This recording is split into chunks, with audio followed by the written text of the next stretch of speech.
Assalamualaikum warahmatullahi wabarakatuh. Alhamdulillah wa kafa wassalatu wassalamu ala al-habibil mustafa wa ala alihi wa ashabihi ahli tuqa wal wafa. Subhanaka la ilma lana illa ma 'allamtana innaka antal alimul hakim. Rabbi shrah li sadri wa yassir li amri wa hlul 'uqdatam min lisani yafqahu qawli. Yang amat berbahagia Tuan Datuk Sri Panglima Dr. Hajat Nurlidah binti Tan Sri Datuk R. Amjasni. Yang amat berhormat Datuk Sri Panglima Haji Muhammad Syafi bin Haji Abdal, Ketua Menteri Sabah, dan amat berbahagia Datin Sri Panglima Hajah Suryani binti Datuk Haji Shu'aib. Yang berbahagia Major Jenderal Datuk Zulkifli Rahmat, Panglima Markas. Yang berbahagia hadirin hadirat muslimin muslimat, insyaallah yang besar tak dihimbau gula, yang kecil tak disebut nama, kita semua dimuliakan Allah Subhanahu wa taala. Amin ya rabbal alamin. Tajuk kita malam ini adalah tentang Ahlus Sunnah wal Jamaah. Ada orang berfahaman bahwa semua yang dia lakukan ini sudah tertulis di Lauhil Mahfuz dan dia tiada kuasa untuk menolak. Na'udzubillah. Maaf, beribu maaf. Bila dia berbuat mencuri, lalu kemudian dia ditangkap, dan saat itu ditanya, mengapa awak mencuri? Sebab Allah dah tuliskan di Lauhil Mahfuz. Kemudian suatu ketika, ini yang saya cakapkan ini nyata, terjadi, bukan illusion. Suatu ketika ditangkaplah seorang peminum khamar pada masa Sayyidina Umar ibn Khattab. Lalu dia ditanya, mengapa awak minum khamar?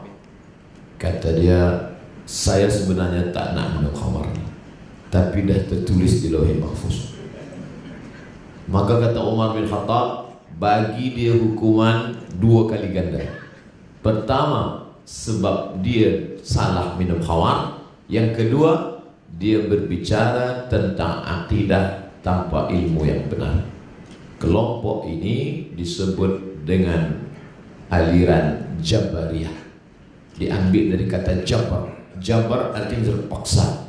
Orang yang terpaksa, jim ba ra jabar. Orang yang terpaksa, majbur, dia terpaksa. Seperti pokok kayu yang dihembus angin. Jadi bila saya dibagi amanah untuk menyampaikan Ahlus Sunnah wal Jamaah, maka kita mesti keluarkan umat dari Jabariyah ini. Lawan daripada Jabariyah ini pula disebut dengan Qadariyah. Qadariyah mengatakan tak ada takdir.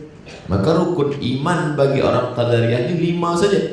Antu'mina billah wa malaikatihi wa kutubihi wa rusulihi wal yaumil akhir. Kata dia takdir tak ada. Sebab bila orang percaya kepada takdir ini, hanya akan melemahkan umat Islam saja.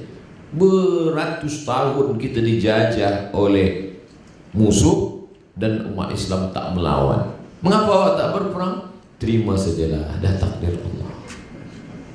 2 kelompok yang saling bercanggat. Yang satu mengatakan berserah kepada takdir macam pokok kayu dihembus angin, tiada kuasa untuk melawan. Yang satu lagi pula mengatakan kita buang saja takdir ini, sebab takdir hanya akan melemahkan umat Islam. Maka di mana Ahlus Sunnah wal Jamaah? Ahlus Sunnah wal Jamaah mengatakan ada takdir, ada kuasa, tapi kita juga diberi Allah Ta'ala yang disebut dengan Al-Kasbu namanya, atau ikhtiar.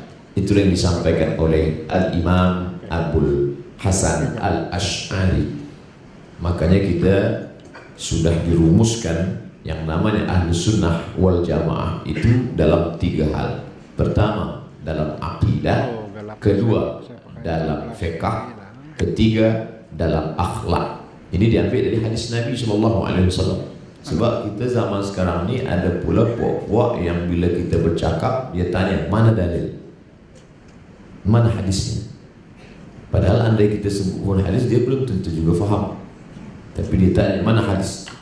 Hadis tentang pembagian yang 3, akidah, fiqh dan akhlak dari hadis Jibril alaihi salam. Manakala bertanya kepada Rasulullah sallallahu alaihi wasallam, ma huwal iman wa ma huwal islam wa ma huwal ihsan.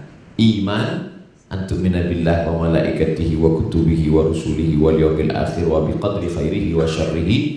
Sedangkan Islam anta syahada la ilaha illallah wa anna muhammadar rasulullah wa tuqimas salat wa tu'tiyaz zakah wa tasum ramadan wa tahujjal bait in istata'ta ilaihi sabila. Sedangkan ihsan anta budallaha ka'annaka tarah.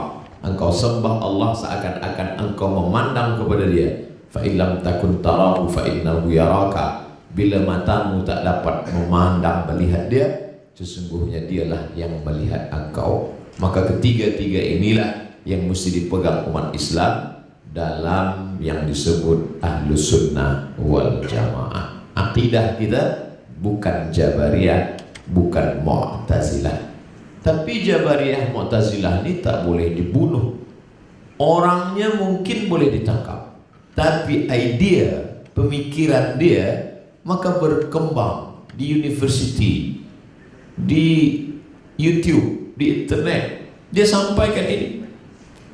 Zaman dulu mungkin ada tauliah. Ustaz Abdul Somad tidak boleh bagi tazkirah di negeri Sabah bila tak ada tauliah.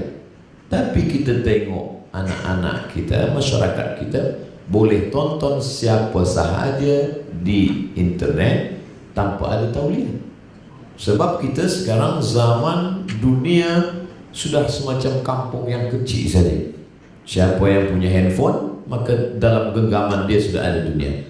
Dulu tuan-tuan guru di pondok-pondok melarang jangan baca kitab tafsir Al-Kasyaf, Zamakhsyari. Kalau nak ambil balaghah bahasa sastranya okey, tapi nanti takut pemikiran rosak disebabkan akidah dia Mu'tazilah. Tapi zaman sekarang mana kitab buku yang paling kita larang? Saya pensyarah di Universiti Islam Sultan Syarif Qasim. Bila saya cakap di kelas, jangan baca buku ini, pelajar akan bertanya, buku apa Ustaz? Buku ini. Dia tanya tu, dia nak cari buku tu. Maka bila kita larang, sebenarnya saat itu kita sedang iklankan. Oleh sebab itu bila malam ni saya cakap yang paling berbahaya adalah Mu'tazilah, kerana tak percaya kepada takdir. Bahaya Mu'tazilah, dia mengatakan Allah tidak tahu apa yang terjadi esok pagi sebab tak ada takdir. Sedangkan bahayanya Jabariyah, semua kesalahan dilimpahkan kepada Allah Subhanahu wa ta'ala. Sedangkan kita Ahlus Sunnah wal Jamaah percaya bahwa Allah menetapkan takdir, tapi ada kuasa bagi manusia yang disebut dengan al-kasbu atau ikhtiar.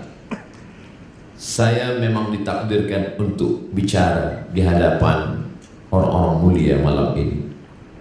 Memanglah saya ditakdirkan untuk bicara, tapi saya tetap ada usaha untuk melangkahkan kaki naik ke atas untuk bertanya, apakah saya naik dari samping atau dari depan, supaya jangan silap dan salah apa yang mesti saya cakapkan, apa yang mesti saya sampaikan. Ada ikhtiar. Manusia dalam hidup ini terbagi kepada dua. Ini yang disebutkan oleh Syekh Muhammad Sa'id Ramadan Al-Buti. Al-insan, manusia, bainal musayyar wal mukhayyar, antara memilih atau yang dipilihkan oleh Allah SWT. Ada saatnya kita boleh memilih, ada masanya kita tak boleh memilih. Contoh, saya sebagai orang Melayu dari Pulau Sumatera, itu saya tak boleh memilih. Memang Allah memilihkan saya. Masa itu Allah menciptakan manusia 40 yawman nutfah, 40 hari dalam bentuk air. Summa yakunu alaqatan mithla dhalik, 40 hari dalam bentuk alaqah, darah. Summa yakunu mut'atan mislal 40 hari dalam bentuk daging, 40 hari air, 40 hari darah, 40 hari daging, 120 hari.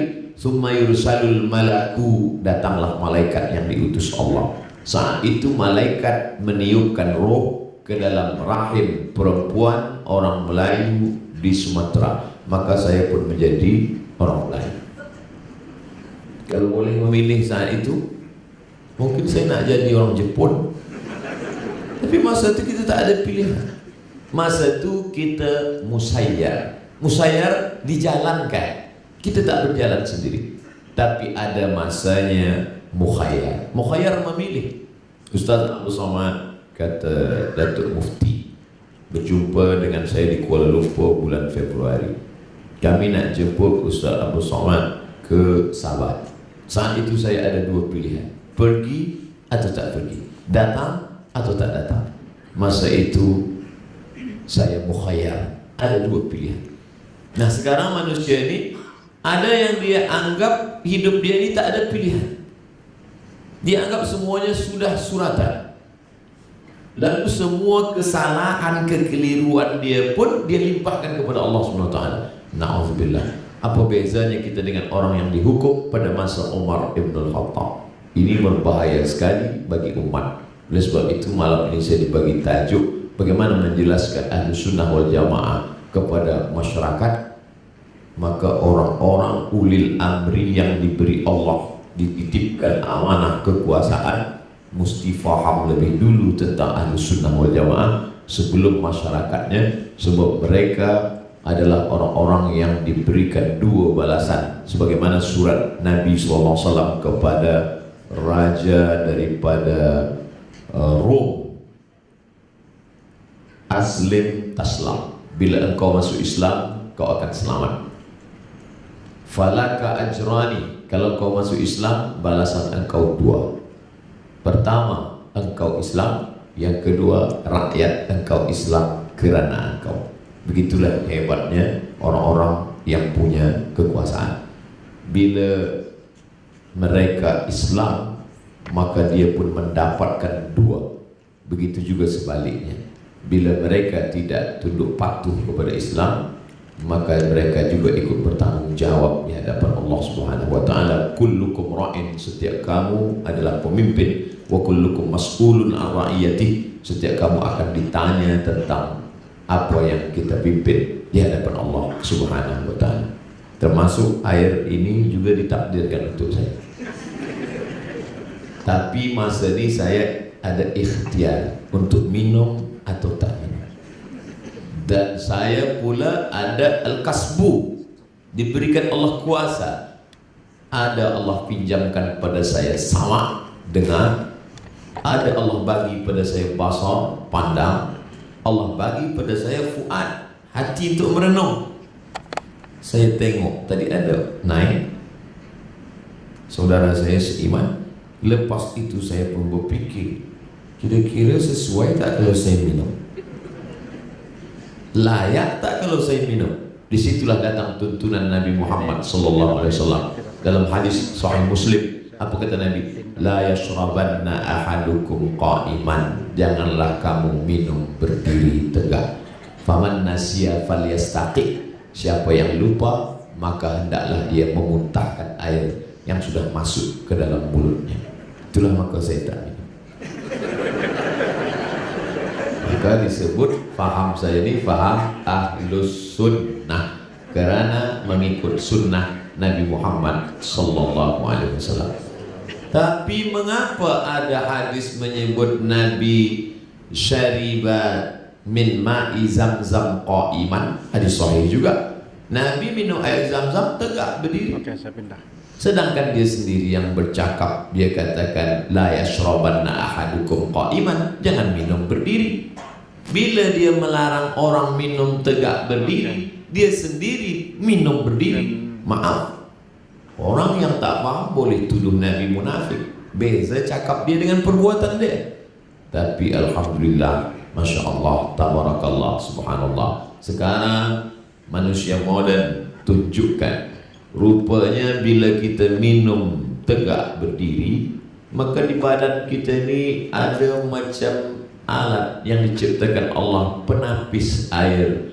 Bila kita tegak, dia terlungkup. Bila kita duduk, dia terlentang. Mana bila kita duduk minum, air yang kita minum tadi dia tapis, suci, bersih. Mengapa Nabi minum air Zam-Zam tegak berdiri? Kerana air Zam-Zam air paling suci dan bersih di dunia.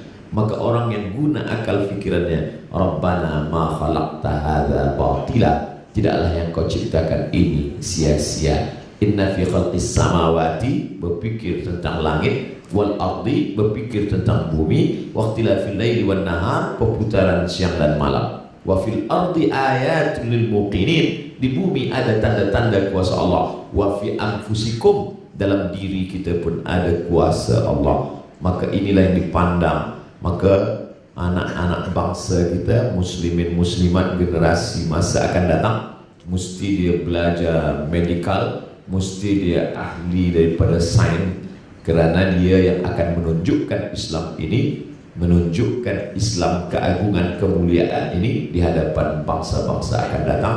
Maka mereka akan bersyahadat bukan kerana kita membawa pedang, tapi kerana melihat kehebatan yang sudah disampaikan 14 abad silam. Buktinya dilihat hari ini, ajaran Nabi Muhammad sallallahu alaihi wasallam.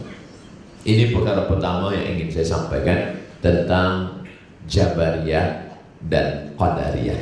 Qadariyah punya nama lain Mu'tazilah, kerana waktu itu Wasil bin Atha tak ingin ikut pengajian Al-Imam Al-Hasan Al-Basri. Lalu kata Imam Hasan Basri, "Iktazala Wasil ana." Si Wasil sudah memisahkan diri daripada pengajian kita, maka dia disebut dengan Mu'tazilah. Nanti bila kita ada bagi tazkirah, kemudian ada beberapa orang keluar, itu Mu'tazilah, karena dia dah memisahkan diri dari pengajian kita. Ada pula satu kelompok lagi yang mengatakan bahwa selepas Nabi Muhammad sallallahu alaihi wasallam itu, maka yang paling layak menjadi pemimpin adalah Sayyidina Ali. Nabi menuliskan di kertas, bila aku meninggal nanti, maka yang menjadi pemimpin adalah Ali. Kalau Ali meninggal, digantikan oleh Sayyidina Hasan. Hasan meninggal, digantikan Sayyidina Husain. Husain meninggal, digantikan oleh Sayyidina Zainal Abidin. Zainal Abidin meninggal, digantikan Muhammad Al-Baqir. Muhammad Al-Baqir meninggal, digantikan oleh Ja'far Shadiq. Ja'far Shadiq meninggal, digantikan oleh Musa Al-Kazim. Musa Kazim meninggal, digantikan oleh Ali Ridha. Sampailah pada imam yang ke-12. Maka disebut kelompok ini dengan Syiah Imamiyah Itsna Asyariyah. Mengapa disebut Imamiyah? Kerana dia wajib beriman imam. Itsna 2, Asyar 10, Itsna Asyariyah imam 12. Sampai hari ini masih lagi ada. Jabariyah pemikirannya saja, negara tak ada. Mu'tazilah, Qadariyah pemikiran saja, negara tak ada. Tapi Imamiyah ada yang dah jadi negara. Iran, lalu kemudian Suriah, lalu kemudian sebagian daripada Lebanon, Lebanon, lalu kemudian sebagian daripada Yaman. Maka dia menjadi kekuatan politik yang luar biasa. Takut kepada Jabariyah hanya setakat pemikiran, khawatir kepada Mu'tazilah hanya sebatas buku. Orang tak boleh paksakan. Tapi ini menjadi kekuatan yang luar biasa. Alhamdulillah, Malaysia, saya baca dalam salah satu fatwanya, melarang kekuatan, dilarang dengan kekuatan. Tidak boleh dilarang dengan tazkirah dan ceramah. Mesti ada orang yang berkuasa dengan kekuasaan. Sebab kalau tidak, maka ada setidaknya 5 perbezaan kita dengan Syiah yang bukan ahli sunnah wal jamaah. Pertama, bahwa di antara rukun imannya wajib beriman kepada imam 12. Sesiapa sahaja yang tidak beriman kepada imam yang 12, maka dia kafir halal darah. 2. Bahwa semestinya selepas Nabi SAW meninggal itu yang menjadi pengganti pemimpin adalah Ali. Jika Ali yang mendapatkan wasiat, penerima wasiat, maka Abu Bakar dan Umar itu adalah perampas kekuasaan, maka mereka mesti dilaknat. Maka ada doa khas namanya doa laknat sonamai Quraisy, doa melaknat dua berhala Quraisy, dibaca setiap selepas sembahyang subuh. Allahumma la'an sonamai Quraisy, laknatlah dua berhala Quraisy, Abu Bakar dan Umar. Dan ditulis di dalam kitab-kitab mereka, diantaranya kitab Al-Kafi yang ditulis oleh Imam Al-Kulaini. Begitu juga dengan kitab-kitab yang lain. Oleh sebab itu, maka umat ini mesti dijaga daripada kelompok-kelompok yang menyeleweng, menyimpang daripada Ahlus Sunnah wal Jamaah. Perbezaan yang ketiga, bahwa Al-Quran ada yang disebut dengan Mushaf Fatimah. Kenapa sekarang yang di tangan umat ini Mushaf Utsman? Karena ditulis pada masa Utsman ibn Affan selepas terjadi konflik. Lalu kemudian ada beberapa nama Ali yang mestinya ada di dalam mushaf itu dibuang, kata mereka. Maka ada mushaf Fatimah yang sedang dipegang saat ini oleh Imam Al-Qaim yang akan datang di akhir zaman. Bila dia datang nanti dia akan hidupkan, dia datang ke pemakaman Baqi, dia akan hidupkan lagi Aisyah, dan dia akan rajam karena mereka menuduh Aisyah melakukan perbuatan yang dilaknat oleh Allah Subhanahu wa taala. Yang ketiga, bahwa nikah mut'ah menjadi bagian dari akidah. Al-mut'atu dini, nikah mut'ah itu adalah agamaku. Siapa yang tidak mengakui nikah mut'ah, maka tidak bagian dari orang yang berakidah benar menurutnya. Yang kelima, mereka ada yang disebut dengan taqiyah. Taqiyah artinya bila disabah ni banyak Ahlus Sunnah, maka dia akan mengaku Ahlus Sunnah. Awak ni Sunni ke Syi'i? Saya Sunni. Bila disabah nanti banyak Syiah, maka dia akan mengaku saya ni Syi'i. Bila setengah-setengah, saya ni Susi. Sunni Syi'i, dua-dua bercampur ada Sunni. Saya menyampaikan ini bukan berarti selepas ini lepas begitu saja. Malam ini apa yang saya sampaikan ini recording, lepas itu akan diupload ke YouTube dan Syiah akan menonton dan mereka akan bully saya dalam komen-komen. Tapi saya terus akan sampaikan. Sampai bila? Karena mesti dijaga. Saya menulis disertasi PhD judul Syekh Hasyim Asy'ari wa juhuduhu fi nasri sunnah di Indonesia. Kontribut Syekh Hasyim Asy'ari, pengasas Nahdlatul Ulama, dalam menjaga dan menyebarkan Ahlus Sunnah wal Jamaah di Nusantara, khususnya di Indonesia. Maka dalam satu kitab beliau berjudul Risalatu Ahlus Sunnah, yang beliau bahaskan satu kelompok yang paling mengerikan, seolah-olah beliau dapat ilham lebih kurang 100 tahun yang lalu. Kenapa itu yang banyak beliau bahas tentang Syiah?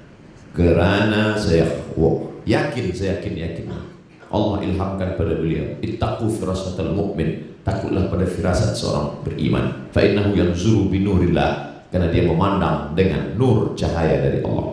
Mengapa dia panjang bahas tentang Syiah? Karena dia faham bahwa kelompok ini mungkin akan besar di masa akan datang, dan anak cucu kita menjadi korban kalau kita tak kuatkan akidah Ahlus Sunnah wal Jamaah. Tapi saya yakin dan percaya Malaysia tidak hanya tazkirah, tak hanya khutbah, tapi ada perundang-undangan, ada fatwa. Maka negeri ini dijaga. Mudah-mudahan negeri-negeri di Nusantara tetap dijaga daripada kelompok-kelompok yang menyimpang daripada Ahlus Sunnah wal Jamaah. Amin ya rabbal alamin. 20 menit saya bahas tentang akidah. Karena tadi 3, akidah, fiqh, dan akhlak. Seterusnya kita bahas yang kedua, yaitu fiqh. Ahlus sunnah wal jamaah dalam bidang fiqh ini 4. Pertama, mazhab Imam Nu'man bin Thabit. Kampung dia di Kufah, meninggal tahun 150 Hijrah. Tapi lebih populer kita dengar dengan nama Imam Hanafi. Yang kedua, Malik bin Anas. Makam dia di Baqi, samping Masjid Nabawi. Meninggal tahun 179 Hijrah. Kita lebih kenal nama dia yang masyhur, Maliki, Malik bin Anas. Yang ketiga, Muhammad bin Idris. Tapi nama populer dia Syafi'i. Meninggal 204. Makam dia di Kahira. Yang keempat, Ahmad bin Hanbal. Tapi kita sering sebut nama dia Imam Hanbal. Meninggal di Baghdad tahun 241. Keempat-empat ini Ahlus Sunnah wal Jamaah. Bila esok pagi saya diminta menjadi imam subuh, bukan saya nak minta jadi imam, tak, saya bila diminta jadi imam subuh, saya pun maju jadi imam. Allahu Akbar. Bismillah, saya baca sir. Bismillahirrahmanirrahim. Alhamdulillahi Rabbil Alamin, Ar-Rahmanir-Rahim, Maliki Yawmiddin. Lepas itu habis, saya pun baca ayat. Lepas baca ayat, selesai rakaat pertama, naik rakaat kedua. Lepas rakaat kedua bangkit, Sami Allahu liman hamidah, Rabbana lakal hamdu bil samawati wal ardi wal masjid syai'in ba'd. Lepas itu saya terus saja sujud. Allahu Akbar. Maka menurut 4 mazhab tadi masih Ahlus Sunnah wal Jamaah, masuk dalam mazhab Hambali. Karena mazhab Hambali basmalah dia sir dan tiada pakai kunut subuh. Masih Ahlus Sunnah wal Jamaah. Tapi dalam masalah itu saya menimbulkan fitnah. Kerana majoriti masyarakat Sabah bermazhab Syafi'i, ulama yang datang bermazhab Syafi'i. Maka kedatangan saya ke Sabah menimbulkan fitnah. Tak semua orang mengerti mazhab Hambali. Selepas sembahyang, Assalamualaikum warahmatullahi wabarakatuh, sebagian jamaah dia ulang balik. Kenapa awak ulang? Nampaknya Ustaz Somad tak Ahlus Sunnah wal Jamaah. Sebab bagi mereka Ahlus Sunnah adalah yang membaca kunut subuh. Ustaz Somad sendiri bila sembahyang masjid di Riau dekat rumah macam mana? Saya baca jahar. Bismillahirrahmanirrahim. Alhamdulillahirabbil alamin. Meskipun dulu masa di Maghribi guru-guru kami bermazhab Maliki. Saya di Maghribi tahun 2004 hingga 2006. Bila saya bawalah yang saya pelajari dulu di Maghribi itu ke kampung saya di Riau, saya bawa sembahyang subuh di Riau, subuh macam mazhab Maliki. Tangan lepas ke bawah, Allahu Akbar. Basmalah tak ada sama sekali. Kalau Syafi'i, Bismillahirrahmanirrahim. Kalau Hambali, Bismillahirrahmanirrahim. Kalau Maliki tak ada basmalah, terus saja Alhamdulillah. Alhamdulillahi Rabbil Alamin. Kunut dia sebelum ruku. Lepas ayat yang kedua, Inna a'tainakal kautsar fasholli li rabbika wanhar inna syani'aka wal abtar. Sebelum ruku dia senyap baca kunut. Kunut dia tak bersuara sama sekali. Kunut silent. Tak ada suara. Lepas tu baru ruku. Andailah saya bawa mazhab Maliki ni ke kampung halaman saya di Riau, Sumatera, lepas sembahyang jamaah semua berbisik, siapa ni? ISIS. Sebab mereka tak faham, menimbulkan fitnah. Oleh sebab itu saya selalu mengajak para ustaz, manhaj yang paling salim dalam masalah ini adalah manhaj Al-Azhar. Karena di Azhar semua kami pelajari.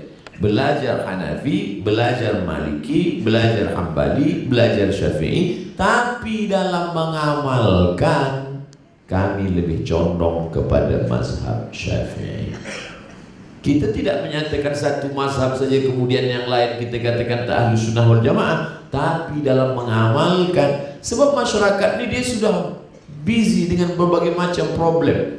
Dia di office ada banyak masalah, balik traffic dia juga masalah, ada jam. Lepas itu dia nak pergi ke surau, dia nak mengaji, nak tenangkan hati, tapi ternyata di masjid pun ada jam mazhab juga.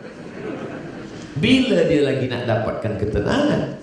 Oleh sebab itu maka bak kata pepatah Melayu, kalau mencincang sampai ke landasan, biarlah putus kaji, sikit tak panjang tapi selesai. Dari maghrib ke isya, muslimin muslimat, maghrib ke isya malam ini kita akan bahaskan pasal tentang bersentuh lelaki dengan perempuan menurut 4 mazhab batal atau tak batal. 45 minit maghrib ke isya bahaskan satu masalah saja menurut 4 mazhab. Aula mastumun nisa, kamu menyentuh kulit perempuan. Menurut mazhab Hanafi, menyentuh kulit di situ bukan kulit bersentuh, maknanya maaf maknanya jima. Bila dia menyentuh kulit saja tak batal, sebab Al-Quran bahasa dia bahasa lembut, bahasa halus, bahasa adab. Tak layak dalam kitab suci dia cakapkan yang tak baik. Maka makna menyentuh kulit di situ, bila bersentuh kulit tak batal. Sedangkan menurut mazhab Syafi'i, memanglah kulit bersentuh. Bila kulit bersentuh lelaki perempuan tak mahram, batal. Sedangkan mazhab Maliki, bila ada syahwat batal, bila tak ada maka tak batal. Tapi dalam masalah ini saya lebih condong kepada mazhab Syafi'i. Selepas kita jelaskan begini menurut Hanafi, begini menurut Maliki, begini menurut Syafi'i, ini dalil Hanafi, ini dalil Maliki, ini dalil Syafi'i, tapi dalam pengamalan sehari-hari saya lebih condong pada mazhab Syafi'i. Mengapa Ustaz condong pada mazhab Syafi'i? Sebab saya dari kecil bawa itu saja. Oh, kalau begitu tak mengikut pada dalil. Kalau saya pakai mazhab Maliki, mazhab Maliki bersentuh tak bersentuh tak batal bersentuh, bila tak ada syahwat, tak ada nafsu tak batal. Okey, saya sentuh, pergi walimah perempuan nikah, selamat barakallahu lakum wa baraka alaikum wa jama'a bainakum fi khair, kena ujung tangan mempelai perempuan. Lepas tu saya pun sembahyang zuhur, Allahu Akbar. Ustaz tak ada wuduk lagi ke? Tidak. Tadi sentuh tangan perempuan dia, saya tak ada nafsu lah. Saya tak ada syahwat. Kata setan, ada sikit. Saat itulah dia masuk dari pintu yang kecil. Tapi bila saya ambil wuduk balik, saya ulang balik wuduk bersih. Alladzi yuwaswisu fi sudurin nas minal jinnati wan nas. Dia berbisik, hai Abdul Somad, engkau tadi ada nafsu sikit. Tak ada, aku dah wuduk balik, aku dah ulang wuduk bersih. Tapi saya tak salahkan mazhab Maliki, sebab bila saya salahkan mazhab Maliki, maknanya saya menderhaka kepada guru-guru saya di Maghribi dulu. 2 tahun saya ambil ilmu mereka, lepas tu saya salahkan mereka. Di mana adab saya sebagai talibul ilmi, pencari ilmu? Maka Al-Azhar, Masya Allah, Tabarakallah, mengajarkan kami. Itulah selama ini yang saya sampaikan dalam tazkirah, dalam pengajian, setakat yang saya ingat, setakat yang saya mampu sahaja. Bila dulu yang kami hafaz mungkin 500 muka surat, balik mungkin tinggal 5 saja lagi. Yang satu hilang di pesawat terbang, satu hilang entah di mana-mana. Lalu kemudian orang bertanya, saya senang bila Ustaz sampaikan tazkirah, Ustaz sebutkan semuanya. Yang saya ingat sahaja, sebab kita nak tunjukkan inilah gajah itu. Sebab bila kita sampaikan satu saja, gajah itu dia panjang bulat, itu ekor dia. Gajah itu dia tipis, itu telinga dia. Lepas itu berkelailah umat ini masalah gajah. Kata satu telinga, yang satu ekor. Kedua-duanya belum pernah menengok gajah. Oleh sebab itu maka kita sampaikan secara keseluruhan, tapi kemudian saya lebih condong berpegang kepada ini karena ini yang saya amalkan dan negeri ini memakai mazhab Syafi'i.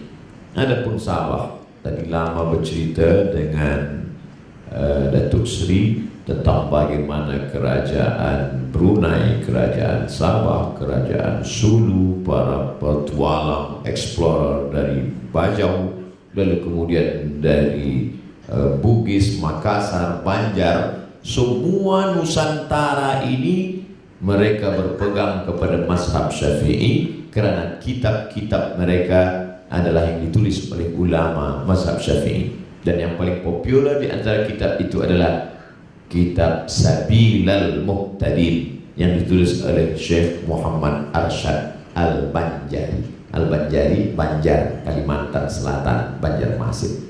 Maknanya apa? Memang kitab inilah yang dipakai di samping kitab-kitab lain, menunjukkan mereka berpegang kepada mazhab Syafi'i. Satu contoh sahaja. Apakah ulama yang keluar daripada empat mazhab ini boleh dikatakan bukan Ahlus Sunnah wal Jamaah? Misalkan mazhab Zahiri, Daud Az-Zahiri, maka mengambil kepada zahir nas saja, keluar daripada yang sudah digariskan Ahlus Sunnah wal Jamaah. Maka Syekh Muhammad Hasyim Asy'ari memang menuliskan betul supaya umat ini ada pegangan dalam bidang akidah. Ahlus Sunnah, Abul Hasan Al-Asy'ari atau Abu Mansur Al-Maturidi. Dalam bidang fiqh empat mazhab, tapi lebih condong kepada mazhab Syafi'i. Kemudian yang terakhir dalam bidang akhlak, dalam bidang suluk, dalam bidang perbuatan, aktiviti kita sehari-hari. Ada sebagian yang mengatakan cukup berzikir saja sehingga tak perlu lagi sholat. Ini ada kelompok. Saya pernah dijemput sebuah tazkirah. Ustaz bagi tazkirah tempat kami. Apa tajuk dia? Sembahyang. Sembahyang ni dari kecil lagi. Iya, tapi banyak orang tua pun tak sembahyang sekarang. Apa sebab? Sebab kata dia cukup berzikir sudah sembahyang. Maka bila dia dengar azan di office, hayya 'alas salah, dia tetap kerja juga. Awak tak sembahyang? Pejam mata, ingat Tuhan, cukup. Salat itu kan ingat, maka zikir juga ingat. Maka orang yang sudah berzikir cukup, tak lagi salat. Maka mengatasnamakan tasawuf, menyebut diri tasawuf. Padahal tasawuf itu mestilah berpegang kepada sunnah. Maka tajuk besar kita Ahlus Sunnah, berpegang kepada sunnah. Adakah pernah Nabi Muhammad SAW berdiam diri dalam bilik dia di samping Masjid Nabawi yang biasanya Bilal bin Rabah mengetuk pintunya? Ya Rasulullah, bolehkah saya iqamah? Karena Nabi itu sholat qabliyah dia di bilik. Bila Bilal nak iqamat, dia ketuk pintu. Ya Rasulullah, sudah boleh saya iqamat? Dulu begitu. Dulu Bilal tak boleh iqamat sebelum ada izin dari imam. Sekarang Bilal iqamat sebab jam dah berbunyi. Dulu Bilal bertanya, ya Rasulullah, dah boleh saya kumandangkan iqamat? Kata Rasulullah, arihna ya Bilal, kami banyak beban dalam hidup ni. Arihna, buat beban kami ni ringan dan hilang wahai Bilal. Aqimis salat. Aqimis salat bukan maknanya tegakkan salat. Makanya khatib bila di atas mimbar, innallaha ya'muru bil 'adli wal ihsan wa ita'i dzil qurba wa yanha 'anil fahsya'i wal munkari wal baghi ya'idzukum la'allakum tadhakkarun. Fadhkurullaha al-'azim yadhkurkum was'aluhu min fadlihi yu'tikum wa la dzikrullahi akbar wallahu ya'lamu ma tasna'un. Aqimis salat. Kenapa dalam bentuk tunggal seorang? Aqimis salat, bukan aqimus salat. Aqimus salat, tegakkanlah salat. Tapi dia cakap aqimis salat, wahai Bilal, iqamatlah. Maka Bilal iqamat, ditegakkan salat. Pernahkah masa itu Bilal mengetuk pintu kamar bilik Nabi, ya Rasulullah, sudah boleh iqamat? Bilal, hari ini kau sajalah sembahyang, aku ingat saja cukup. Tak pernah. Nabi meninggal hari Isnin. Hari Rabu 5 hari menjelang meninggal, Khamis, Jumat, Sabtu, Ahad, Isnin. Hari Rabu Nabi sakit kepala, sakit keras. Kemudian datang sahabat membawakan air dalam kerbah, lalu kemudian disiramkan ke wajah Nabi. Manakala Nabi terbangun, terjaga, Nabi minta dan bawa ke Masjid Nabawi untuk sholat berjamaah. Artinya apa? Nabi tak pernah meninggalkan sholat berjamaah. Jadi siapapun nanti yang mengatakan ahli tasawuf, wali Allah, tapi kemudian meninggalkan sholat, berarti bukan lagi ahlus sunnah wal jamaah. Makanya kata Syekh Abdul Wahab Asy-Sya'rani, salah satu wali Allah, hidup di abad ke-10, murid daripada Al-Imam Jalaluddin Abdurrahman As-Suyuti. Nama kitabnya Tanbihul Mughtarrin. Tanbih, peringatan. Mughtarrin, orang-orang yang tertipu. Banyak orang tertipu menyangka ini wali, menyangka ini orang yang dekat dengan Allah, tidak lagi salat. Kenapa dia tak sembahyang? Oh, dia bukan macam kita orang awam. Kita sembahyang di Sabah, dia di Makkah. Kenapa dia tak sembahyang Jumat? Dia sembahyang Jumatnya di Makkah. Orang dulu ikut saja. Tapi sebenarnya bila dia guna akal dipakai sikit saja, di Sabah pukul 12 sembahyang Jumat, 12.30, 12.30. Di Makkah baru pukul 8. Mana ada orang sembahyang Jumat pukul 8 di Makkah? Bila dia pakai sedikit saja akal untuk berfikir. Makanya kata Syekh Abdullah Masya'alani, idza ra'aitar rajul, bila kau pandang ada seseorang yang tiru fil hawa, terbang di atas awan, yamshi 'alal ma', berjalan di atas air, la tartar, jangan tertipu. Ada orang boleh terbang di atas awan, berjalan di atas air, jangan tertipu. Tapi pandanglah bagaimana istiqamah dia dalam menjalankan sunnah Rasulullah sallallahu alaihi wasallam. Kerana apa? Karena yang terbang di atas awan, berjalan di atas air pun iblis boleh melakukan itu. Makanya dalam tasawuf dikatakan al-istiqamah, satu istiqamah khairun min alfi karamah, lebih baik daripada 1000 karamah. Hari ini kita melihat orang menamakan diri tasawuf, sufi, tapi yang dicari bukan istiqamah. Ikut tasawuf, zikir, yang dicari bagaimana nak kebal, kemudian boleh berjalan di atas air, boleh terbang. Bila nak terbang tak usah ikut tasawuf, elok ikut Batman, Spiderman. Orang bertasawuf diambil dari kata safa. Tasawuf artinya safa, man safa qalbuhu lillah, mensucikan hati. Tasawuf dari kata safa, suci hatinya. Makanya Imam Al-Ghazali memiliki jawatan tertinggi sampai kepada induk segala ulama yang ada di Rai masa itu, dan dekat dengan Sultan Nizamul Muluk. Diangkatlah beliau menjadi rektor di University An-Nizamiyah. Lalu kemudian sampai pada puncaknya, dia merasa datang ujubnya, datang merasa diri lebih hebat, lebih mulia. Dia tinggalkan semua, dia pergi berkelana selama 11 tahun. Selepas itulah dia menemukan hakikat tasawuf, tak lain tak bukan adalah mengenal Allah Subhanahu wa taala, ma'rifah. Ketika Imam Al-Ghazali ditanya, "Hai Ghazali, apa ma'rifah itu?" Kata Al-Ghazali, "Nurun yaqdhifullahu fi qalbi 'abdi." Cahaya yang ditembakkan Allah ke dalam hati seorang hamba, dengan cahaya itu terang. Imam Al-Ghazali mengumpamakan hati ini macam cermin. Kalau cermin bersih, maka kita boleh nampak sekeliling, karena cermin memantulkan apa yang ada sekeliling nampak. Bila satu dosa, cermin hitam. Satu dosa, 2 titik hitam. 3 dosa, 3 titik hitam. Dosa, cermin menjadi hitam. Kalau sudah cermin hitam, orang putih pun nampak muka hitam dalam cermin hitam.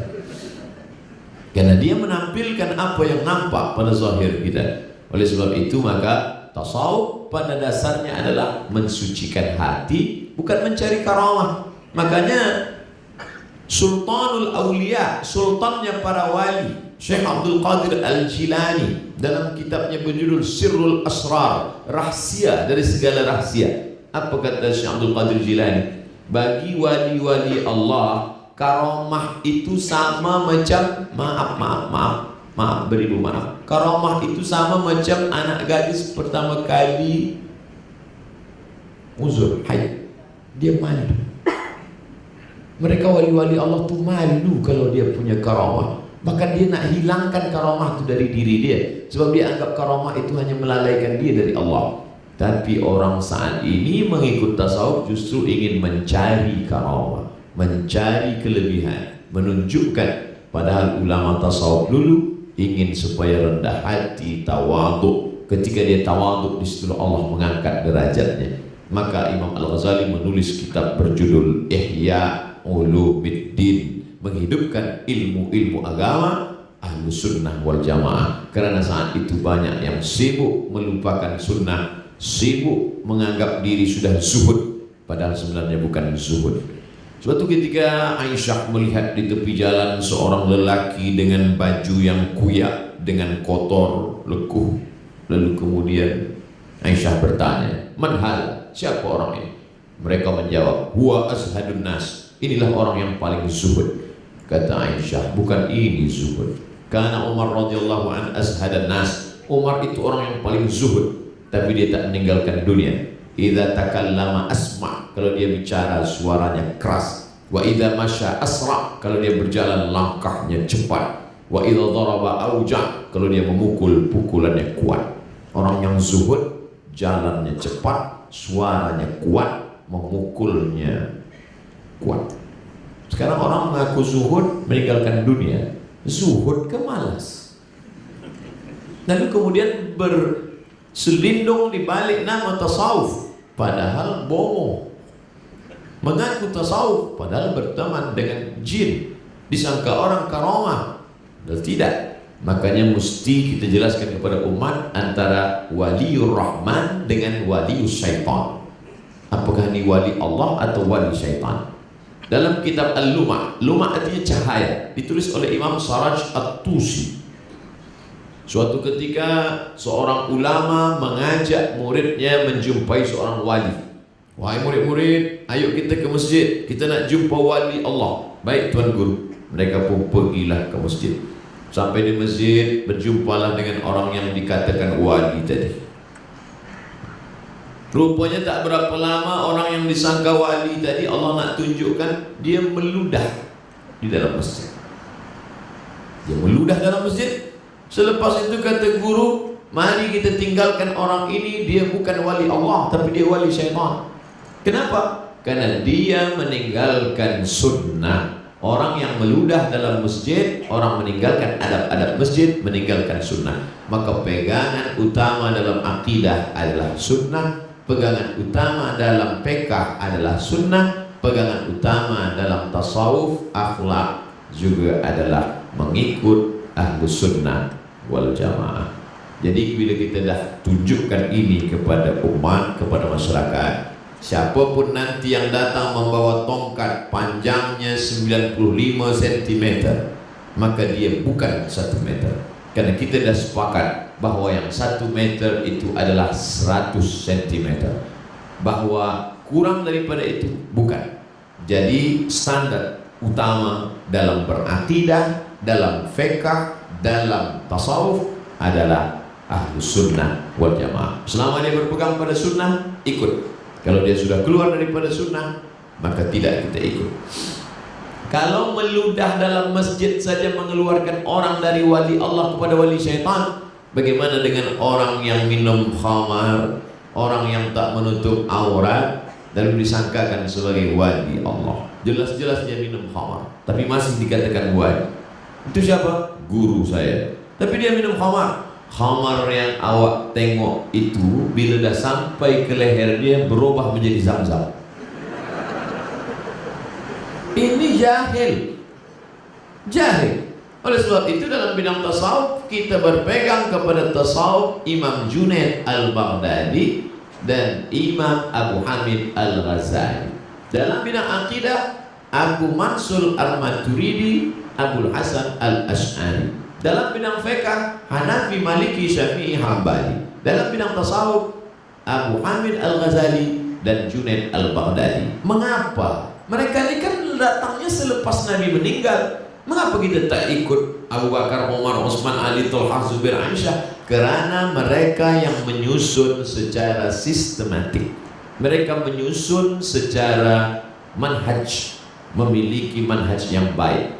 Selepas Nabi Muhammad SAW, mereka tulis kitab sempurna, tapi mereka tidak menambah-nambah agama. Agama sudah sempurna, tapi mereka menyusun begitu indah dan baik. Inilah yang kita ajarkan kepada umat hari ini.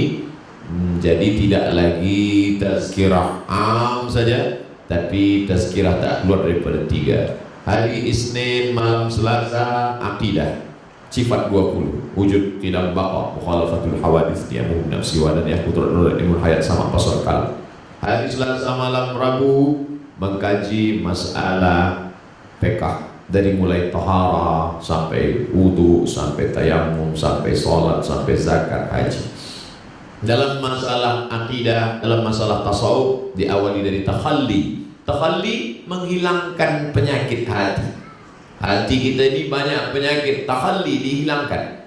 Riya menunjukkan amal. Semua amal nak tunjukkan. Dulu orang menyimpan amal, sekarang semua tunjuk. Sampai tahajud pun nak streaming juga. Semua nak tunjukkan. Berdoa, dulu orang berdoa menghadap ke Ka'bah. Ini Ka'bah berdoa, sekarang tak, Ka'bah di belakang. Semua nak tunjukkan pada semua manusia. Mengajak, okey, tak masalah. Tapi ketika menceritakan amal, maka yang pertama kali dalam tasawuf, takhalli, kosongkan hati daripada riya, sum'ah, memperdengarkan amal, kosongkan hati daripada takbur, kosongkan hati daripada nifaq, munafik, kosongkan hati daripada kufur. Setelah hati tadi kosong, barulah tahalli, diisi dengan zikir, diisi dengan syukur, diisi dengan ridha, diisi dengan tawakal. Setelah dia berisi, barulah tajalli. Tajalli bukan lagi usaha kita, tapi pemberian anugerah dari Allah Subhanahu wa ta'ala. Sama seperti kita ada cawan. Cawan ini kotor, banyak debu, ada sampah. Maka yang pertama kali kita lakukan bukan menuangkan air zam-zam ke dalam cawan.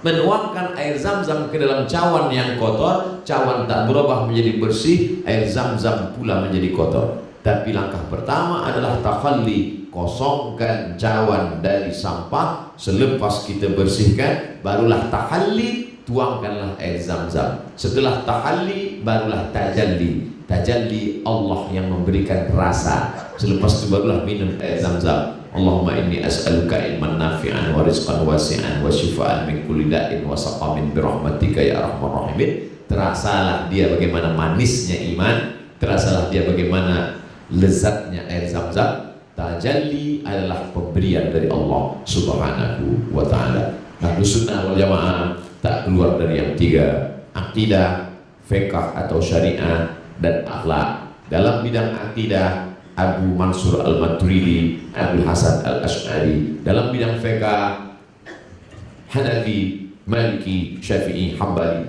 Dalam bidang tasawuf, Abu Hamid Al-Ghazali dan Junaid Al-Baghdadi. Para ulama sudah menyusun ini, diterjemahkan ke dalam bahasa Melayu, lalu kemudian kita tinggal menyampaikan dan diamalkan. Maka kita jaga negeri ini tetap dalam naungan Ahlus Sunnah wal Jamaah, insyaallah. Amin ya rabbal alamin.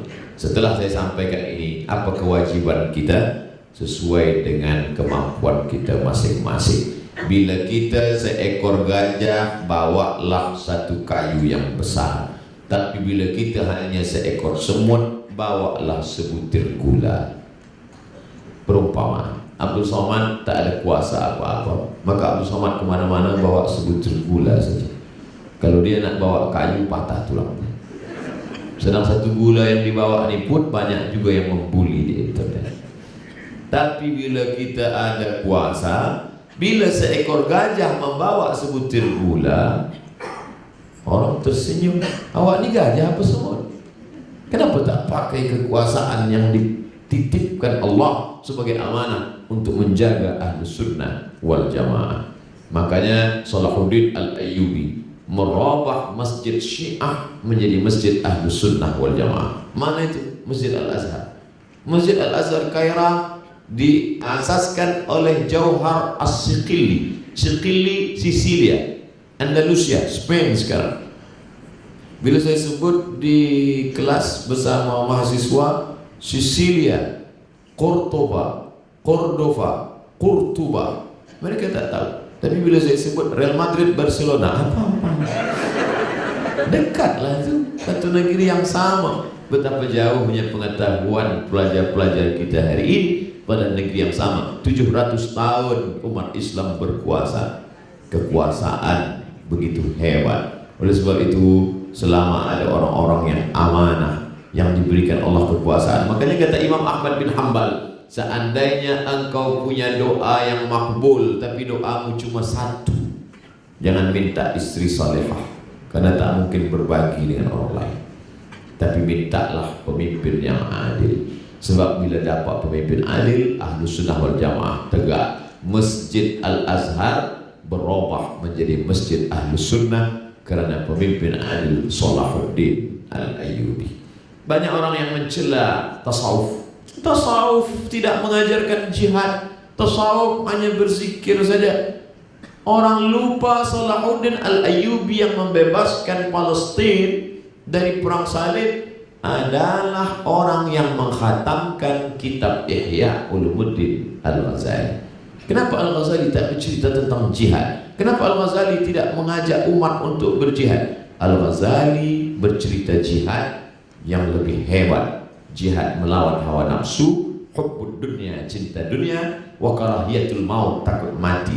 Segala punca maksiat hari ini berawal dari hubbud dunia, hubbud dunia, hubbud dunia. Cinta kepada dunia, cinta kepada harta, cinta kepada kuasa, cinta kepada syuhrah, cinta kepada populariti, cinta kepada segalanya. Al-Ghazali membersihkan itu semua dari hati Salahuddin Al-Ayyubi, sampai akhirnya Salahuddin Al-Ayyubi siap, dan dialah yang membebaskan Palestina.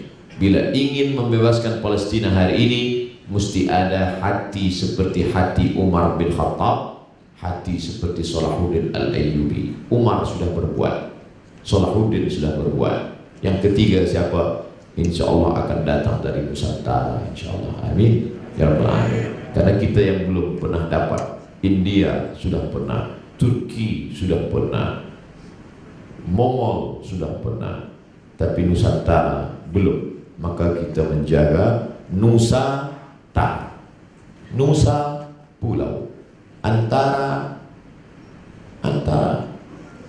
luar. Nusantara pulau-pulau yang berada di luar benua yang besar. Ada pulau-pulau kecil, Pulau Sumatera, Semenanjung, Pulau Kalimantan, Pulau Sulawesi, Borneo, Papua.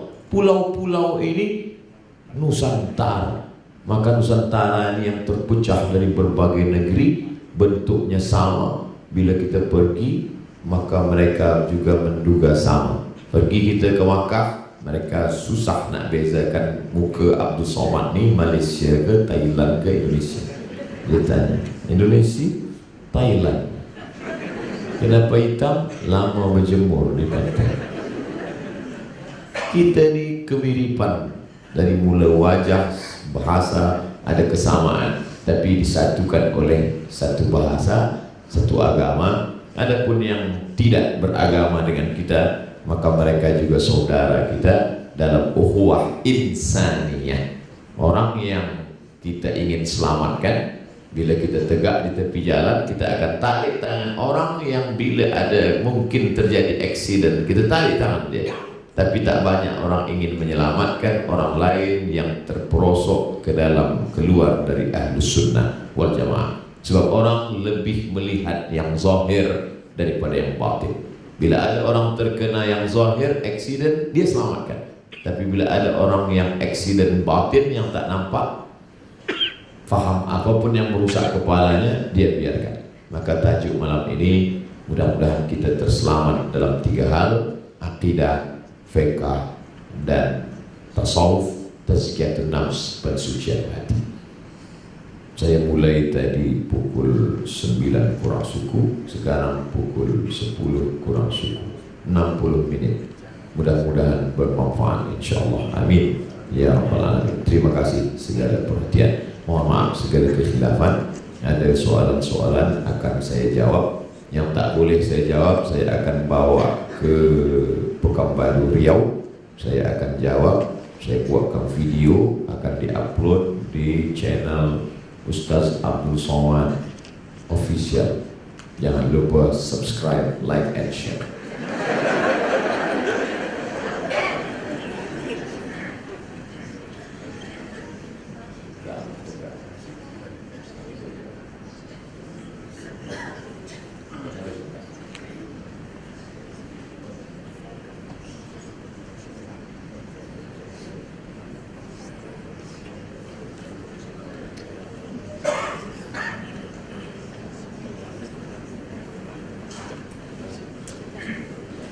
Jazakallah khairan katsiran. Terima kasih Yang Mulia Ustaz. Baik tuan-tuan dan puan, seperti mana saya wawarkan tadi, kita ada dua sesi, satu sesi ceramah dan yang kedua kita buka sesi soal. Ada soal, insyaAllah Yang Mulia Ustaz bersama akan jawab, insyaAllah. Baik, namun begitu saya ulang sekali lagi, soalan-soalan itu tidak diajukan kembali dahulu. Kita tengok dahulu kesesuaian soalan-soalan tuan. Adakah yang menyentuh sensitivity yang selama ini kita telah sepakati, ya, insyaAllah. Baik, kita buka ruangan ketika ini untuk mengajukan soalan. Atau sudah semua selesai dengan apa yang telah digambarkan oleh Yang Mulia Ustaz? Masuk. Ada soalan, insyaAllah? Yang Mulia Ustaz boleh jemput duduk, ya? Ya. Yang berbahagia, yang dibertuahi sendiri akan mengajukan soalan. Silakan Datuk Seri Panglima.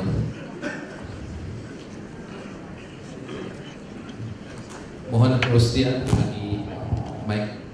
Datuk Seri boleh duduk saja di kursi. InsyaAllah kita santai-santai ijtima' ilmiah kita pada malam ini. Mohon perhatian, sediakan mikrofon.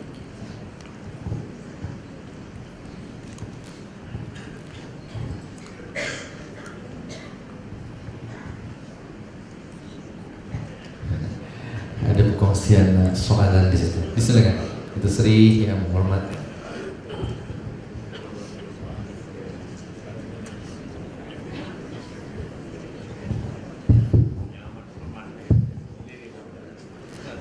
Assalamualaikum warahmatullahi wabarakatuh. Waalaikumsalam.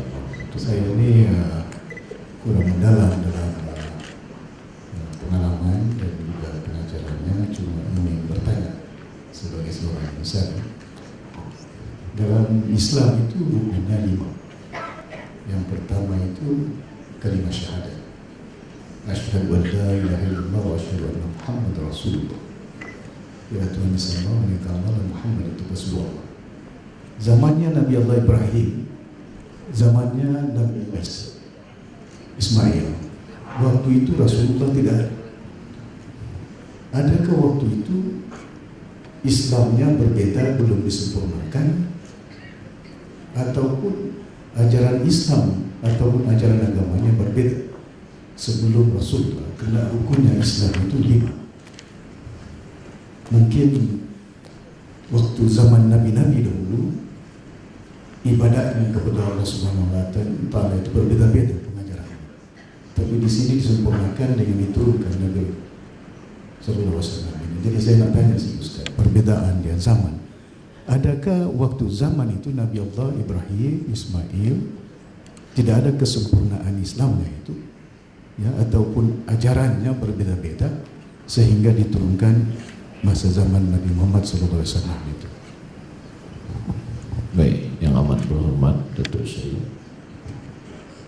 Nabi Adam berdoa ketika dia bertaubat, Rabbana zalamna anfusana wa illam taghfir lana wa tarhamna lanakunanna minal khasirin.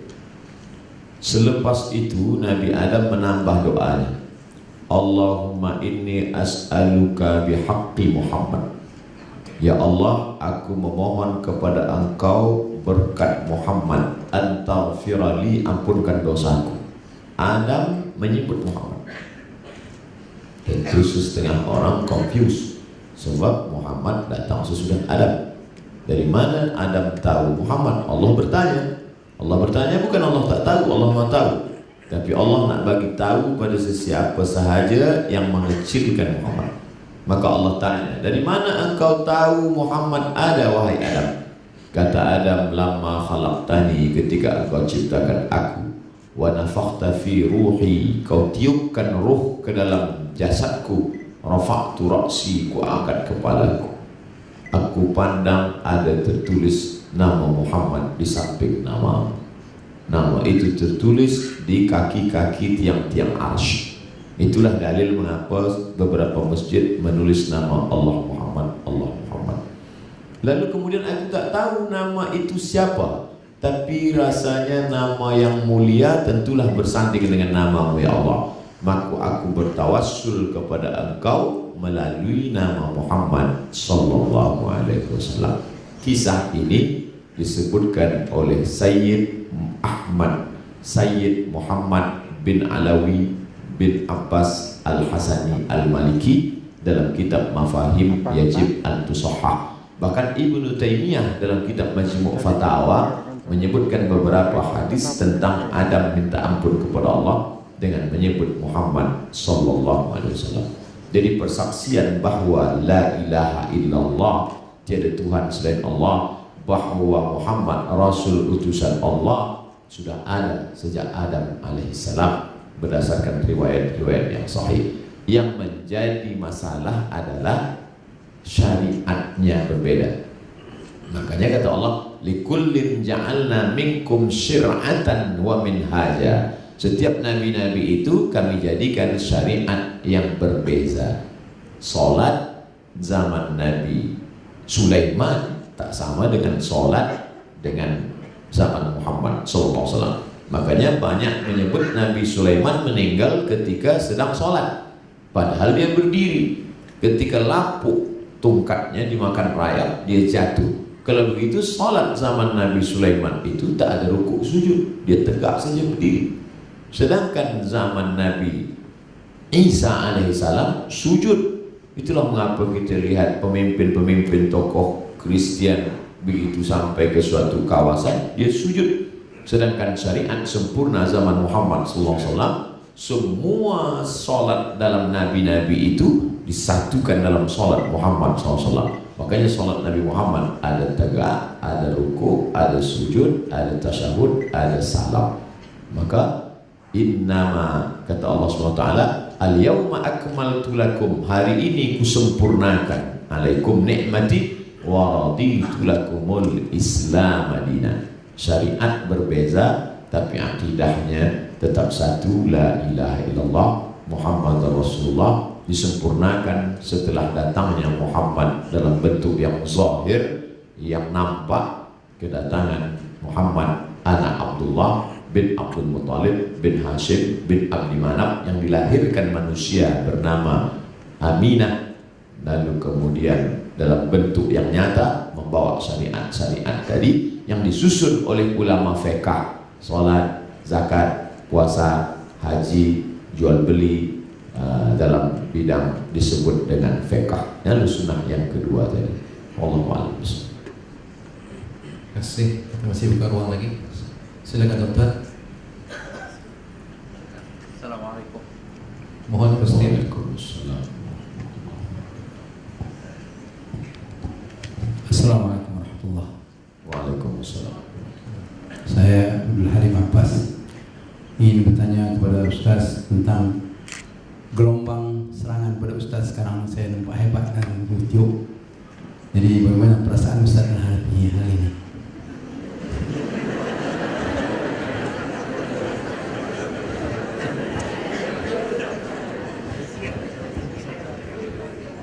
Saya manusia biasa yang ada rasa takut, cemas, sedih, marah, iba, ada emosi. Ketika Abu Bakar Siddiq di Jabal Thur berdua dengan Nabi Muhammad SAW, lalu Abu Bakar menengok kaki kafir Quraisy.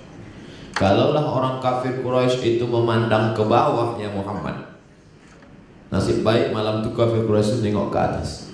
Kalau dia memandang ke bawah, pasti dia tengok kita. Apa kata Nabi? Ma zannuka bisnaini, kalau kau sangka kita di sini berdua, fallahu salisuhuma, maka Allah yang ketiga.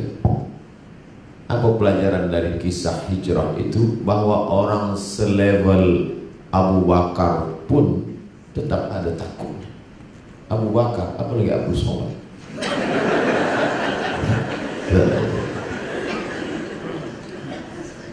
Lalu kemudian apa kata Rasul sallallahu alaihi wasallam kepada Abu Bakar?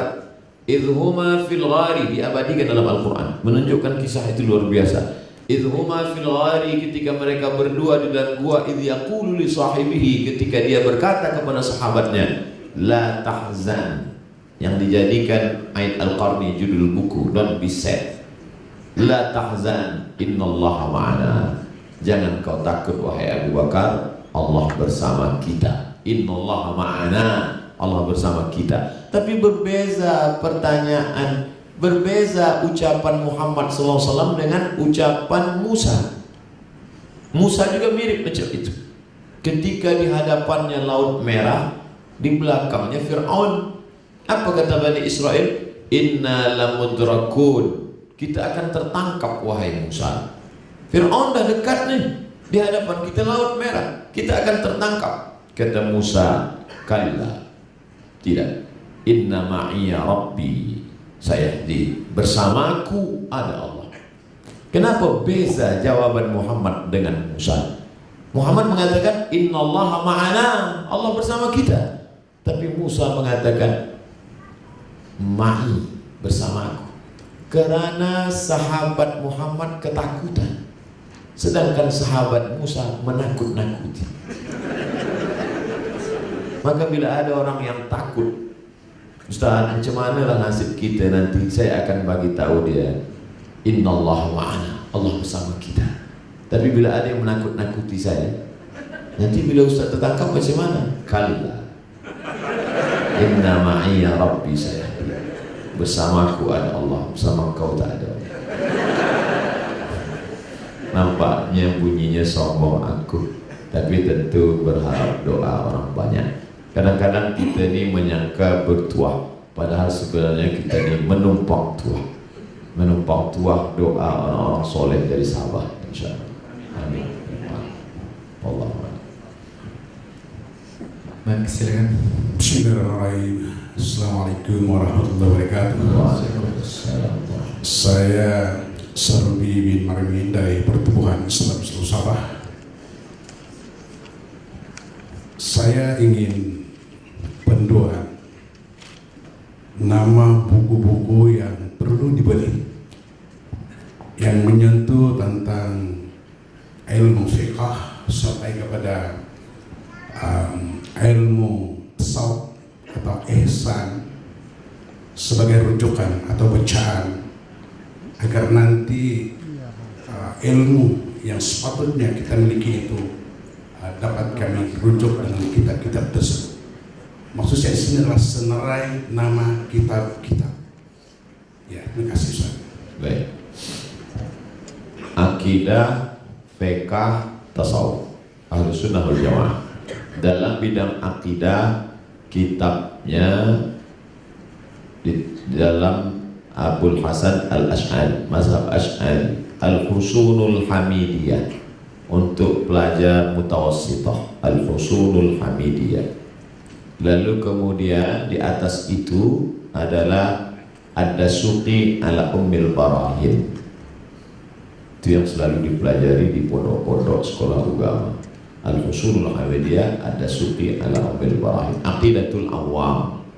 Tapi bila yang nak simple, bahasa Melayu, bahasa Indonesia, ditulis oleh Kiai Haji Idrus Romli, sifat 50, sifat 20 dengan lawannya sekali, kemudian sifat jaiz, sifat mustahil, sifat wajib, semua dia kumpulkan 50, sifat 50, untuk supaya mudah yang bahasa Melayu. Ini akidah Ahlus Sunnah wal Jamaah. Dalam bidang fiqh, asas sekali matan takrib.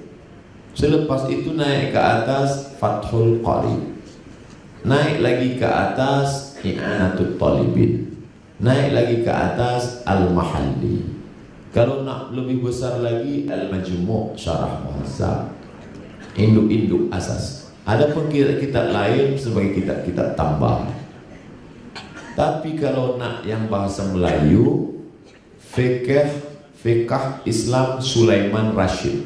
Sulaiman Rashid daripada Azhar University, orang Lampung, Sumatera, tahun 1935. Dia dah dapat syahadah alamiah. Dan masa dia menulis itu, Buya Hamka Haji Abdul Malik Karim Amrullah bagi muqaddimah. Maksa dibaca oleh Abdul Karim Amrullah, buku ni sangat baik.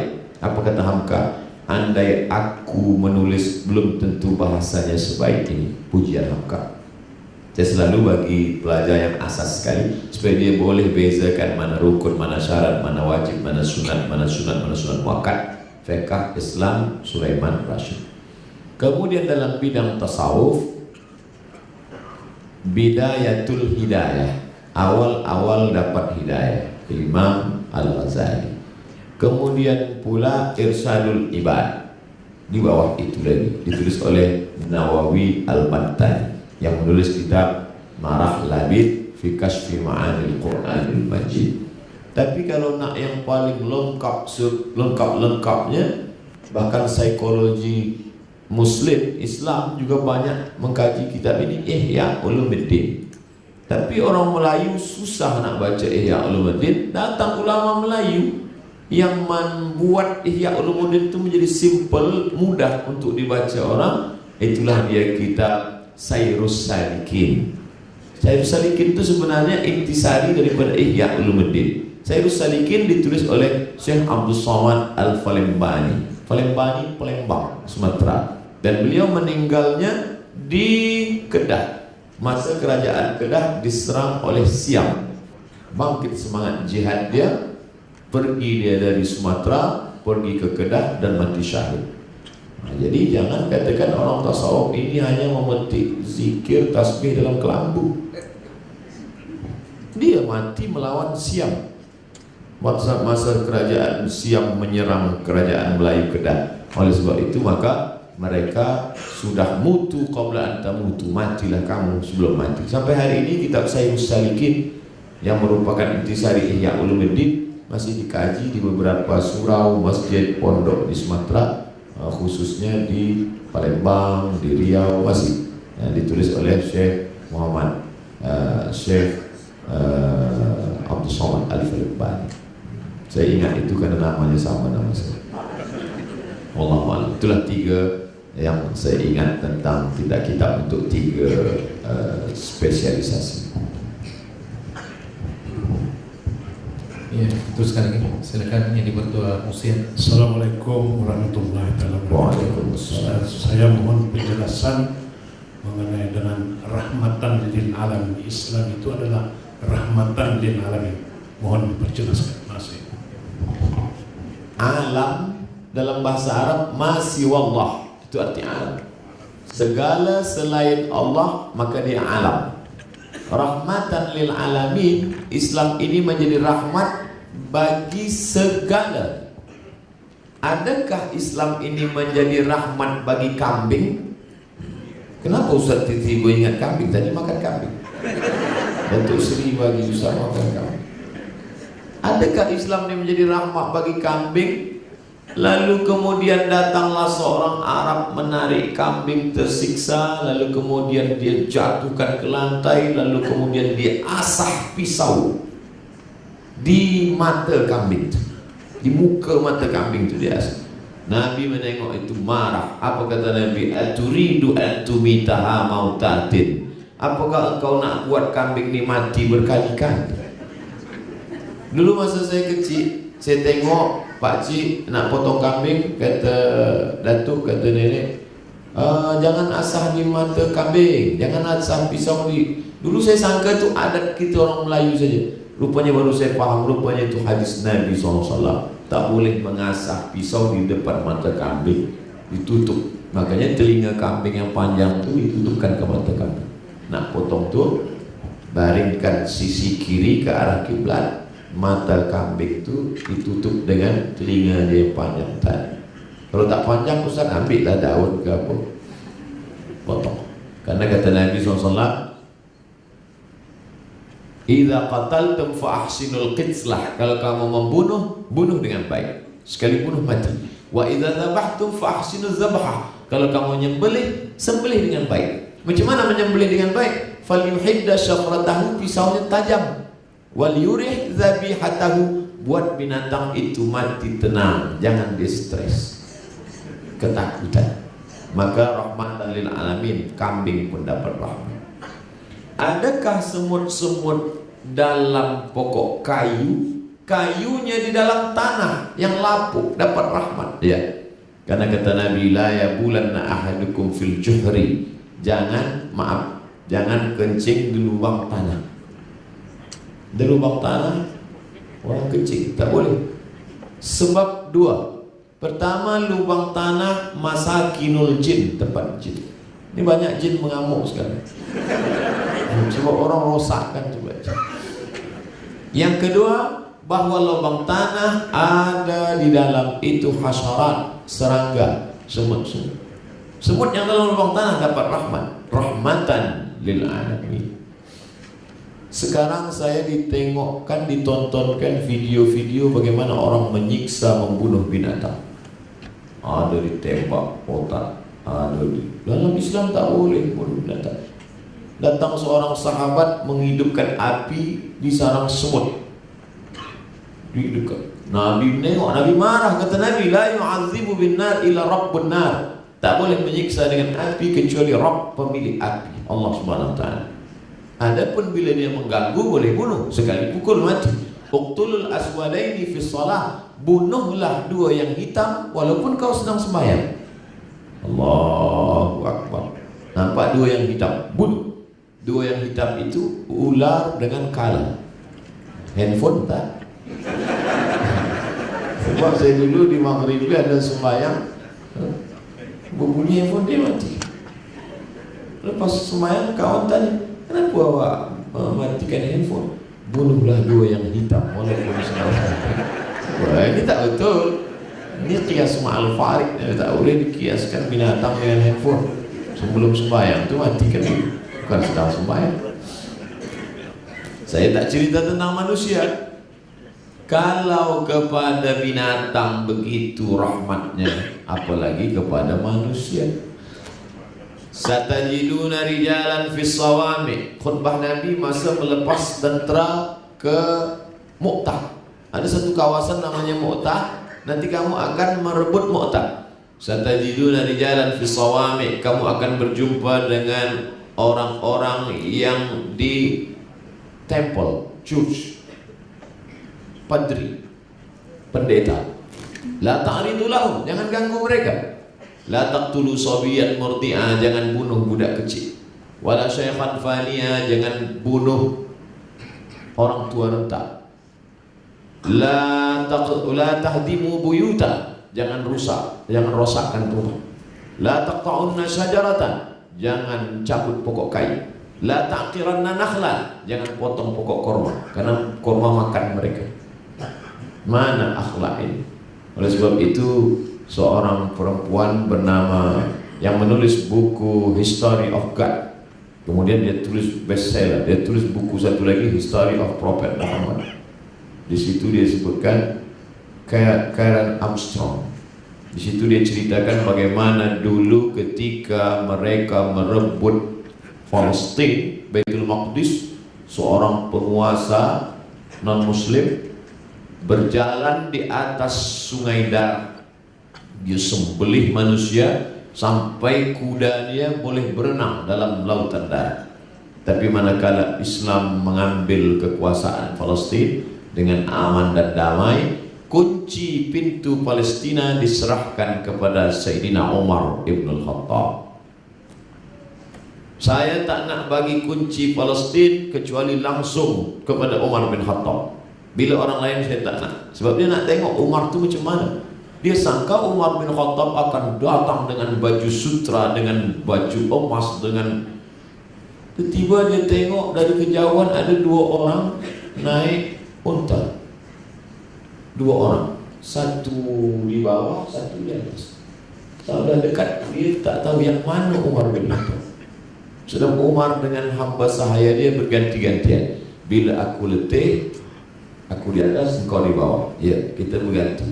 Dah dekat ke pintu Palestin, kebetulan masa itu giliran Umar di bawah, budaknya di atas. Terkejutlah sang pemegang kunci Palestin. Inikah Umar bin Khattab itu? Iya. Ternyata mereka dimuliakan, dihormati bukan karena yang lain-lain, tapi karena ada rasa takutnya dalam hati kepada Allah. Ada rasa takutnya dalam hati kepada Allah. Rasa takut itulah yang membuat musuh itu takut, getar. Nuzittu birrahbi, nusirtu birrahbi masirata syahrin, kata Nabi. Aku diberikan Allah pertolongan, musuhku takut dalam perjalanan sebulan. Sebulan lagi Nabi belum sampai, musuh sudah ada rasa takut. Itu juga yang dialami Umar bin Khattab. Sebulan lagi Umar nak sampai, musuh sudah takut. Tapi saya cakap je, musuh saya tak takut. Allahuakbar. Baik, kita buka satu saja lagi kepada golongan Hawa. Bismillahirrahmanirrahim. Assalamualaikum warahmatullahi wabarakatuh. Waalaikumsalam. Saya Wahidatul Husna binti Zuldin, pensyarah daripada Universiti Malaysia Sabah. Saya nak tanya satu soalan kepada Ustaz. Apa pendapat Ustaz tentang istilah Islam Kalimatul Ulya, yakni Islam adalah agama yang tertinggi? Apa pendapat Ustaz tentang istilah yang itu? Terima kasih. Datang seorang sahabat bertanya kepada Nabi SAW, apakah semua yang mati syahid itu syahid? Apakah semua orang yang mati berdarah-darah, mati syahid itu syahid masuk surga? Kata Nabi, siapa yang berjuang litakuna kalimatullahi hiyal ulya, itu kalimat itu. Yang mati syahid itu hanya kalau dia berjuang kalimatullah hiyal ulya, kalimat Allah tinggi, kalimat selain Allah rendah. Agama Allah tinggi, selain agama Allah rendah. Kalimat mengatakan kalimatullah hiyal ulya dari sunnah, dari hadis Nabi, bukan dibuat oleh ulama. Saya nak jelaskan mana yang dibuat ulama, mana yang dari hadis. Contoh, solat tahiyatul masjid itu bukan dari Nabi, itu sah, ulama buat. Nabi hanya mengatakan, idza dakhala ahadukumul masjid, bila kamu masuk masjid, fala yajlis, jangan duduk, hatta yusalli rak'ataini, sampai salat 2 rakaat.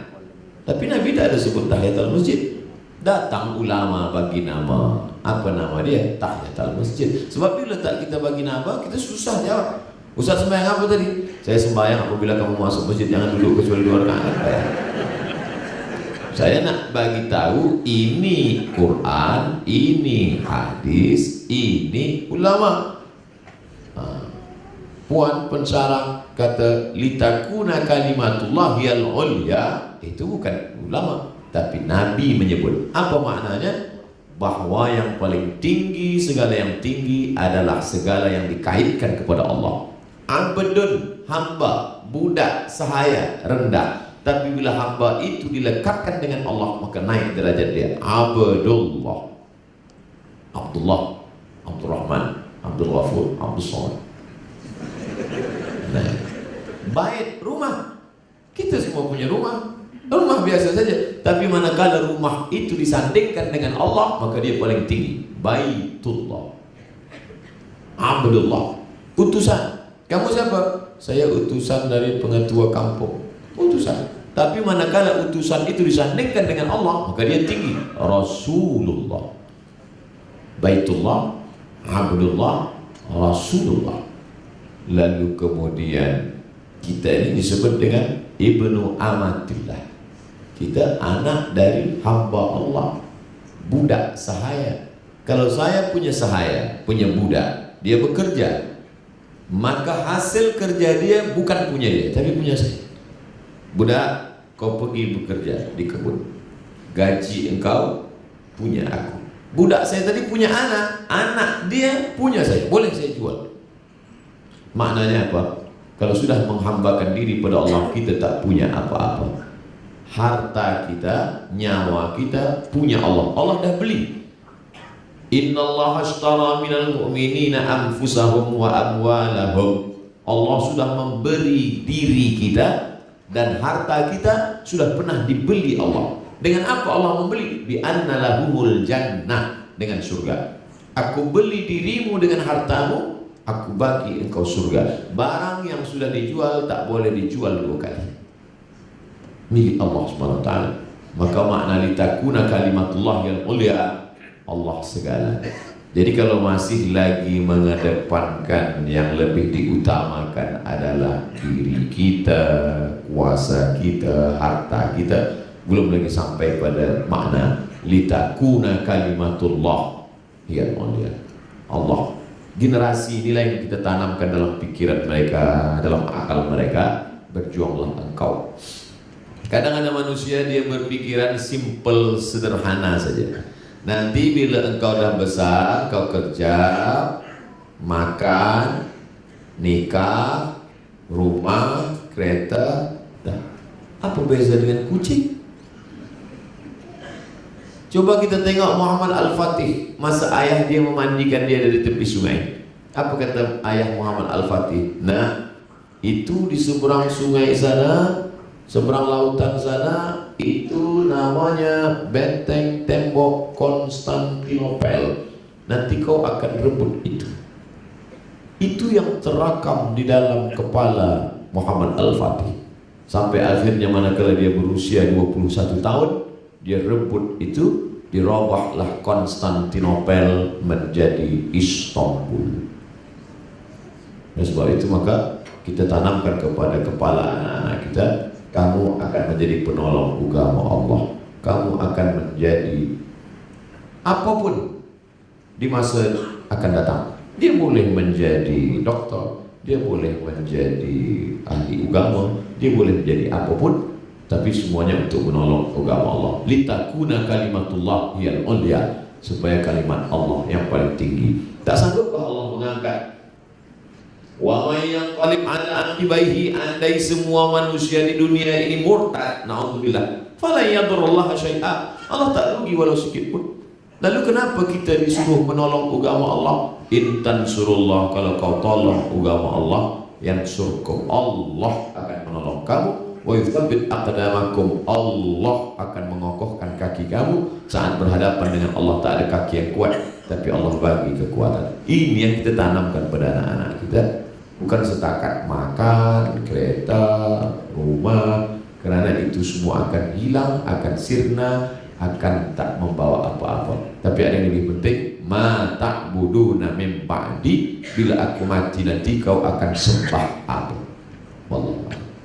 Baik, terima kasih Yang Mulia Ustaz telah